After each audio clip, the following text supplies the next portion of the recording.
Hello दोस्तों, statistics by SG classes में आप सभी का स्वागत है। आज हम जानेंगे पेयर वाइज इंडिपेंडेंट इवेंट्स क्या होती हैं और म्यूचुअली इंडिपेंडेंट इवेंट क्या होती हैं। इसके पहले हम लोगों ने दो इवेंट्स की म्यूचुअल इंडिपेंडेंट की कंडीशन पढ़ी थी कि किन्हीं दो इवेंट्स को हम म्यूचुअली इंडिपेंडेंट कहेंगे जब उन दोनों इवेंट्स का इंटरसेक्शन उनके प्रोडक्ट के फॉर्म में लिखा जा सके। जैसे कि यहाँ पर दिया हुआ है A1 A2 दो इवेंट हैं और इनके इंटरसेक्शन को हम इनके प्रोडक्ट के फॉर्म में लिख सकते हैं। The probability of intersection of any two events can be written into the product of their respective probabilities. और पेयर वाइज इंडिपेंडेंट में इवेंट्स दो हैं तो भी हम इनको पेयर में ही लिखते हैं, इवेंट्स दो से ज़्यादा हैं तो भी हम इनके पेयर बनाते हैं। तो तीन इवेंट से दो दो के कितने पेयर बन सकते हैं? 3C2 यानी कि 3। तो तीन पेयर अगर यानी तीन ये कंडीशन अगर सही हो गई तो हम कहेंगे A1 A2 A3 are pair wise independent. अब इन पेयर वाइज इंडिपेंडेंट इवेंट को हम कब कहेंगे कि ये म्यूचुअली एक्सक्लूसिव हैं? तो म्यूचुअली एक्सक्लूसिव के केस में ये तीन की तीनों पेयर वाइज इंडिपेंडेंट तो होनी ही चाहिए, साथ में तीन इवेंट्स भी आपस में इंडिपेंडेंट होनी चाहिए। अब जब हमारे पास इवेंट चार हो जाएंगी तो चार इवेंट्स के केस में A1 A2 A3 4 के पेयर्स इंडिपेंडेंट होने चाहिए, यानी कि 4C2 6 कंडीशन ये बनेंगी। ट्रिपलेट यानी तीन तीन के जो बनेंगे वो इंडिपेंडेंट होने चाहिए। तीन तीन के कितने बनेंगे? 4। और एक चार का भी बनेगा A1 A2 A3 A4, ये इंडिपेंडेंट होना चाहिए।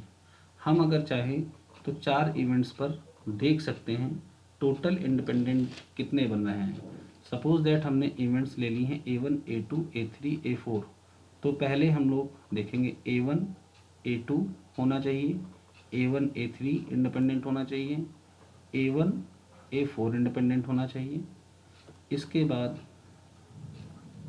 A2 A3 इंडिपेंडेंट होना चाहिए और A2 A4 इंडिपेंडेंट होना चाहिए, फिर A3 A4 इंडिपेंडेंट होना चाहिए।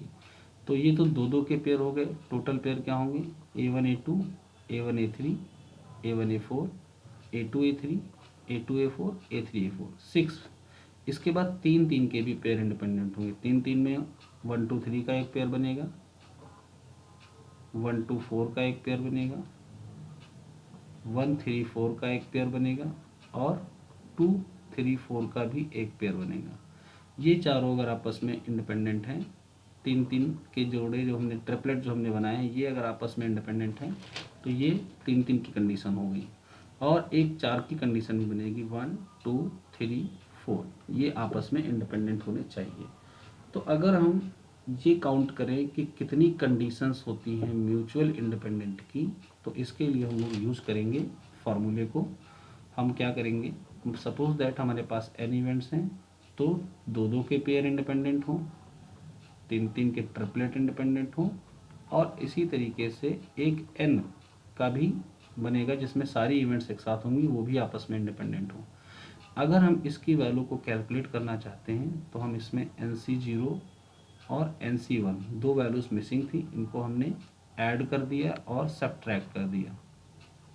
तो ऐड करने के बाद इसकी वैल्यू बन गई 2 to the power n। NC0 की वैल्यू 1 होती है और NC1 की वैल्यू n होती है। This is the number of condition of mutual independent. हम इस फार्मूले को चेक भी कर सकते हैं सही है कि नहीं। सबसे पहले हम इसमें n की वैल्यू 2 पुट करके देखेंगे तो हमको 1 मिलेगा, n की वैल्यू 3 पुट करके देखेंगे तो हमको 4 मिलेगा, यानी 4 कंडीशन। और अगर हम n की वैल्यू 4 पुट करेंगे तो हमें 11 मिलेगा। 11 मतलब कितनी? ये चार इवेंट्स की 11 कंडीशन से काउंट कर सकते हैं आप। 1 2 3 4 5 6 7 8 9 10 और ये 11 कंडीशंस होंगी।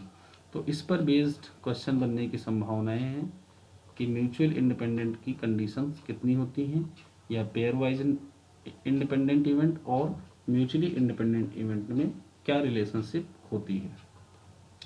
जय हिंद, थैंक यू।